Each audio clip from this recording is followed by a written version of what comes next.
Once upon a time there was an old miller who had 3 sons. When the miller died, he left his sons a mill, a donkey, and a cat. The eldest got the mill, the middle got the donkey, and the youngest had to take the cat. The older brothers laughed at him, but the cat promised that he would make his younger brother rich if he gave him a pair of boots and a bag. The owner was surprised, but fulfilled the cat's request. The cat immediately pulled on his boots on his hind legs, poured oats into the sack, threw it over his shoulders, and went hunting. In the forest, he opened the bag, threw it on the ground, and hid himself in the thickets. He didn't have to wait long. A curious hare galloped to the sack and climbed into it to feast on oats. And the cat was just waiting for that. He jumped out of the thicket, tightened the sack, lifted it on his shoulders, and went to the royal castle. The king of that country was a great lover of good food. The cat bowed deeply to him, handed the hare, and said that it was a gift from his master, the Marquis de Carabas. The king was pleasantly surprised by this surprise. The cat bowed like a real nobleman and hit the road. Goodbye. The next day he went hunting with the sack again. This time he managed to catch 2 fat partridges. The king was delighted to see another pleasant gift. For several weeks in a row, the cat continued to wear partridges and hares to the king. But he did not say anything about this to his hungry and emaciated owner. Once the cat saw a princess in the palace. She was very beautiful. The cat realized that she would be a wonderful wife for his master. And so the king wanted to finally meet the Marquis. The cat replied that they could find him tomorrow for a walk where the mills were. And he himself ran at full speed to the mill. Seeing the owner, the cat said that tomorrow he will need to swim in the river, and then his life will change. The next morning, as soon as he got into the water, the cat grabbed his clothes and hid them in the bushes. At that moment the royal carriage appeared on the road. The cat jumped out onto the road and shouted at the top of his lungs, "Save me! Help! The Marquis de Carabas is drowning!" Hearing this, the king ordered to pull the Marquis out of the water. The miller's son got very frightened when 2 guards began to drag him out of the river, where he was basking in warm water. The king ordered to bring him his silk attire. The miller's son initially refused, but he liked the gold-embroidered clothes so much that he gladly put on the royal outfit. The king invited him to the carriage, where the beautiful princess was sitting. The miller's son was dumbfounded, but without further ado got into the carriage. A minute later, the carriage rolled on through the fields and meadows that belonged to the giant cannibal who lived in a huge castle.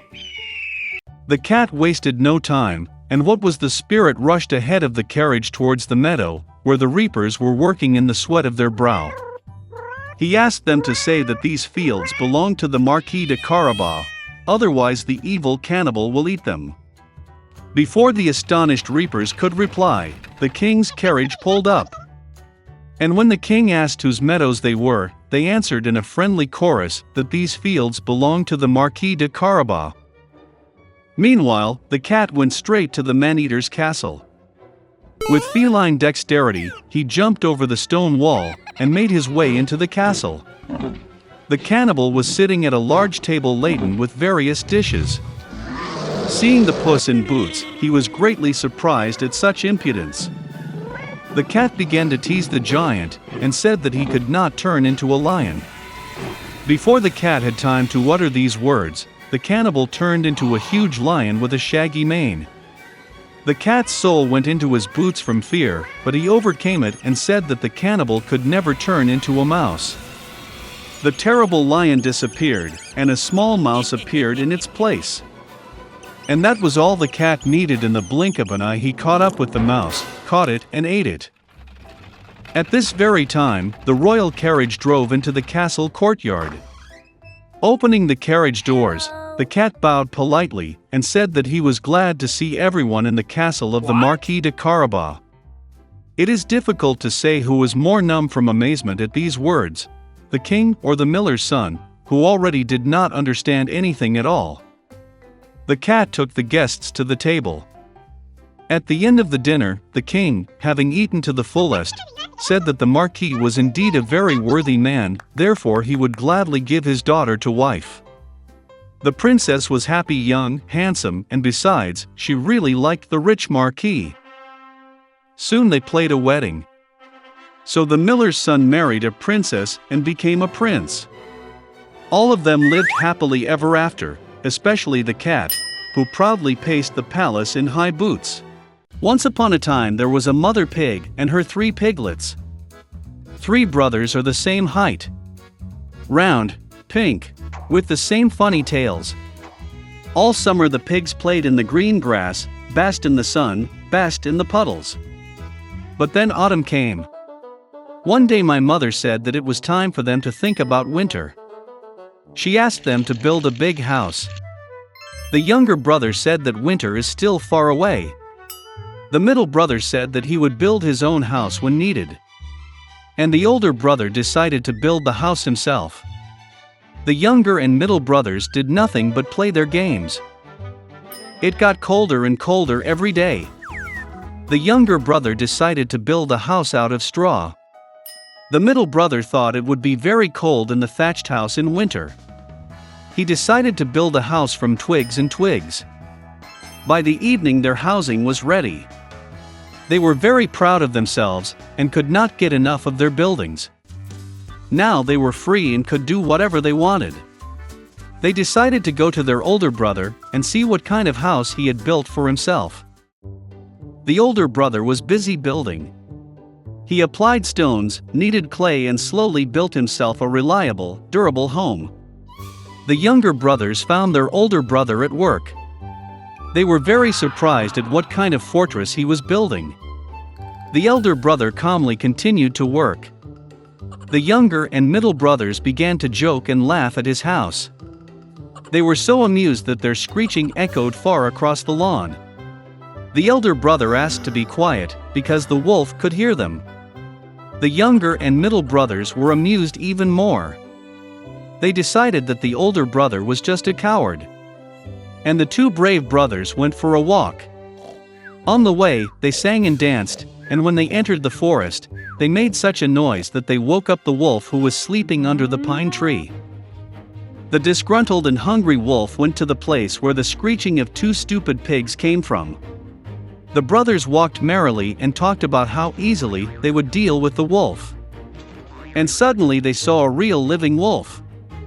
He was standing behind a large tree. He had very evil eyes and a huge toothy mouth.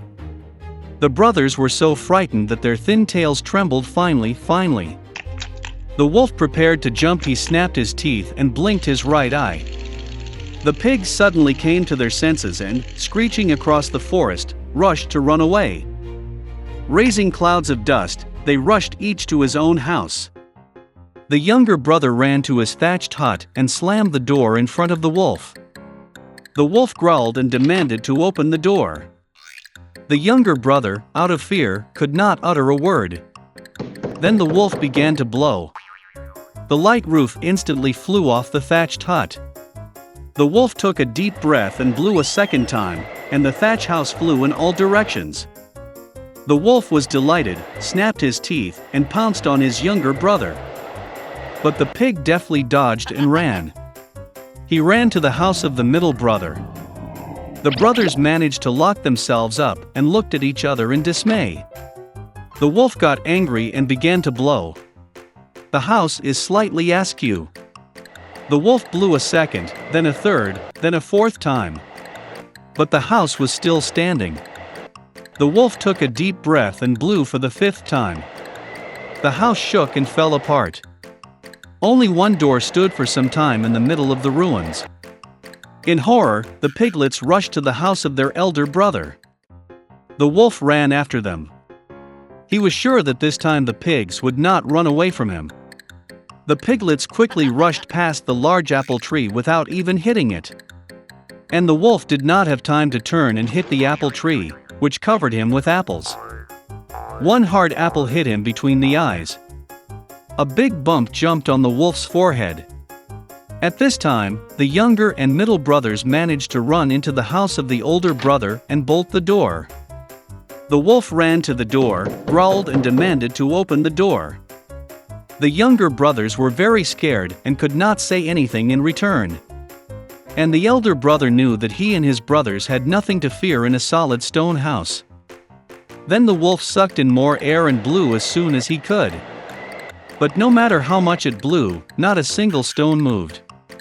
And then he looked up and noticed a large, wide chimney on the roof. He carefully climbed onto the roof and began to go down the pipe. The pigs heard a rustle. The elder brother immediately guessed what was the matter. He quickly rushed to the cauldron in which water was boiling and tore off the lid. The wolf went down the pipe and fell straight into the cauldron. His eyes widened to his forehead. The scalded wolf flew out with a wild roar and rushed into the forest. And the three little pigs looked after him and were glad that they had so cleverly taught the evil robber a lesson. From that time on, the brothers and their mother began to live together under one roof.